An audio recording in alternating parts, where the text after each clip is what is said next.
俺は斉藤健太、30歳。美人な妻と結婚して早2年。ついに俺たちに念願の小さな命を授かった。こんなに幸せでいいのか浮かれてしまっている。妊娠も安定期に入ろうとしている頃、俺は数日の出張を命じられた。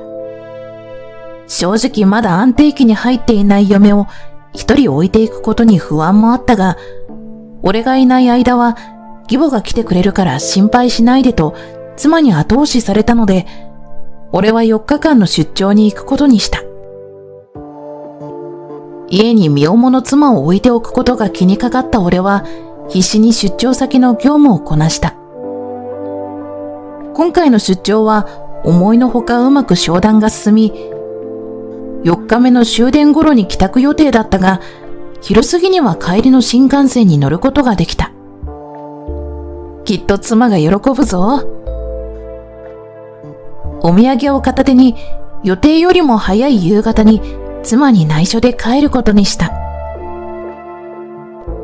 妻にバレないようにこっそりと家の鍵を開けると、リビングから何か声が聞こえる。義母でもいるのかとドア越しにリビングを覗くと、そこには信じられない光景が目に入った。お腹の大きい妻が男と絡み合っていたのだ。俺は状況が飲み込めず、しばらく呆然としていたが、二人は俺の存在に気づかないで愛し合っていた。我に返った俺は、目の前の現実を受け入れることができず、その場から離れることにした。今妻に会うことはできないと思い、出張が延長したことにして、近くのインターネットカフェに泊まることにした。さっきの光景は夢だったのではないか。そう現実を受け止められない俺は、妊娠中、性欲などのキーワードを打ち込み、目の前のパソコンで調べていた。そこには妊娠中の妻に不倫されたなど、今の俺と同じ状況の内容がただ見つかった。そんな記事を読んでいくうちに、先ほどの妻の不倫が現実であることを認識するしかなかった。いろんな感情がよぎる。安定期前の不安定な時期に追求しない方がいいのではないか。本当に俺の子供なのか。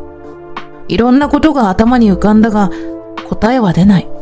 ひとまず、生まれてくる子供のことを優先することにして、それまでは何も知らないふりをすることにした。一日一人で考えた後、妻の待つ家に帰ることにした。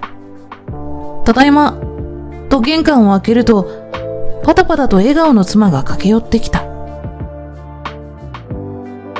お帰りなさい。私もお腹の子もあなたの帰りを待ってたよ。不倫の事実を知る前なら幸せを感じただろう。ただ、今の俺にはそんな感情は生まれなかった。もう妻には愛情を持つことができない。妻の笑顔の裏で男と不倫している妻の姿がよぎる。それを我慢しながら過ごす毎日は本当に苦痛だった。そんな日々を過ごしていき、やっと出産の時が来た。元気な男の子だった。分娩室で抱き上げた時、生まれてきた子を可愛いと思った。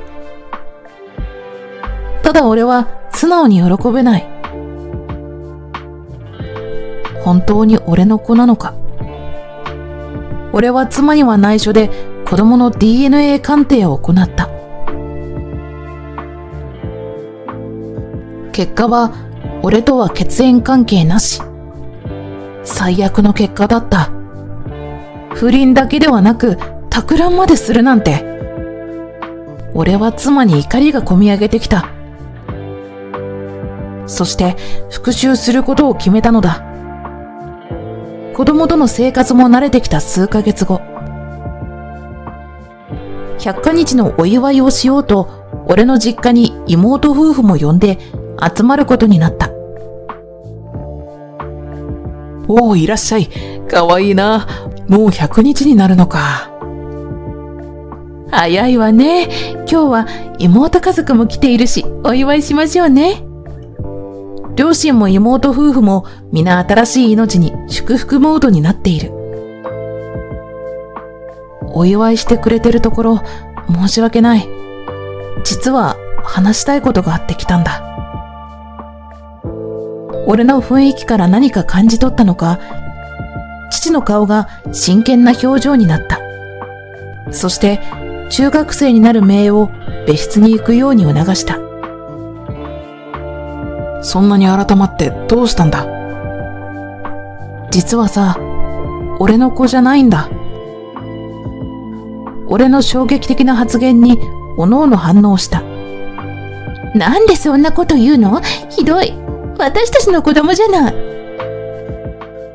健太、言っていい冗談と言っちゃいけない冗談があるわよ。よく白を切ることができるな。調べはついてるんだよ。俺じゃなくて、そこの義弟との子供だってな。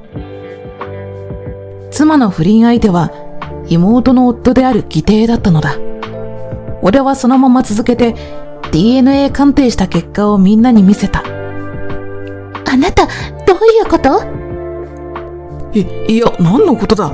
もし本当に健太くんの子供じゃないとしても、俺と健太くんの妻とはそんな関係じゃない。そこに妻も口を挟んだ。そうよ、そんなわけないじゃない。鑑定だって何かの間違いよ。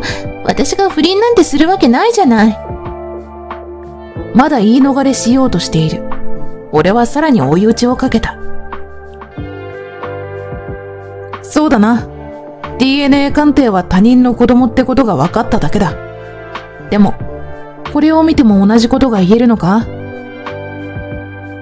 そう言ってスマホを取り出し、ある映像を流した。てかさ、あいつ、俺たちの子供なのに喜んでるんだろ？そうなの。あの人私のこと信じきってるから疑うこともしないの。だから私たちの関係なんて気づきもしない。うわぁ、マジで ATM じゃん。かわいそうなやつ。俺はあの苦痛な日々を我慢しつつ、決定的な証拠を手に入れるために、家の至るところに隠しカメラを設置していたのだ。映像を流された二人は、開いた口が塞がらない状況で、わなわなしていた。俺がさらに二人を追い詰めようとすると、口を閉ざしていた父が話し始めた。これはどういうことだ？義弟くん。これはですね、遊びのつもりだったんです。遊びだと？何ふざけたことを言っているんだ。無責任な発言をした義弟に完全にブチ切れた父は、止める隙すら与えない速さで義弟を思いっきり殴った。俺の大切な娘を裏切ることをした上に、息子の嫁をはらませるだと。お前には人間の血が流れているのか。父は殴られて倒れていた義弟の胸ぐらをつかみ、さらに殴りかかろうとした。お父さんもうやめて。そんな奴殴るだけ無駄よ。お前は平気なのか？こいつはお前たち家族がいるというのに、他の女と子供を作ったんだぞ。かばってるわけじゃないよ。そんな奴許すわけないじゃん。そう言うと妹はきっと鋭い目つきで義弟を睨んだ。あなた、私だけでなく、お兄ちゃんの人生までめちゃくちゃにして、離婚よ。わかった。けど、娘には会わせてくれ。それは娘次第じゃない？すべてを話した上で、あなたに会いたいと思うかしら。私ならこんな最低なやつ、父親とは思いたくないけどね。あの子が会いたいって言わなかったら、今後一切会わせないから。そんな。妹たち夫婦の方は決着がついたようだ。圧倒されて忘れていたが、こっちも妻と決着をつけるべく話し始めた。お前は初めから俺を愛していなかったんだな。そんなことないわ。今でもあなたのこと愛してるの。他の男と子供まで作ってよく言えるな。本気じゃなかったの。本気じゃなかったら、俺の子供って騙していいのかよ。それは。俺はもうお前の顔も見たくない。その子には申し訳ないが、他人の子を育てる気もないし、養育費や財産分与もしないから。ふざけんな。弱々しくなっていた妻が大きな声を出した。そんなこと認めるわけないじゃない。そもそも私を満足させられないあんたにも問題があるのよ。金出しなさいよ。これが妻の本性なんだな。そう思っていると、母が俺の前に入ってきて、バチンと妻にビンタした。さっきから好き勝手なこと言うんじゃない。息子はあんたのことを愛していたのよ。それなのに不倫した上、お金まで宝をだなんて、どれだけ卑しいの？私は悪くないもん。今度は母がブチ切れてしまった。母からビンタされても自分の罪を認めない妻に心底呆れた。取っ組み合いになりそうな母を止めて一言冷静に伝えた。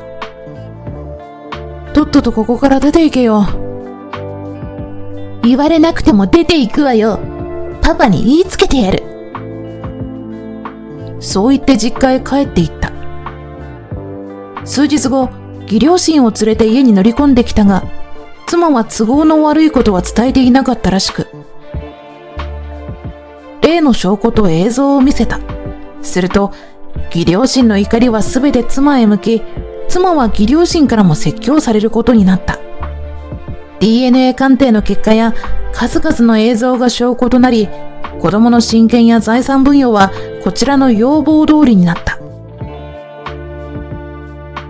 妹の方も慰謝料や財産分与をたんまりともらって、姪と二人生活を楽しんでいる。妻と義弟はこのことが周りに広まって、肩身の狭い思いをしているようだ。義弟はお金を支払うために働き詰めで、妻は子供と実家に帰り、義両親に監視されて育児をしているらしい。俺も会社に休みをもらって、海外で新しい人生を謳歌している。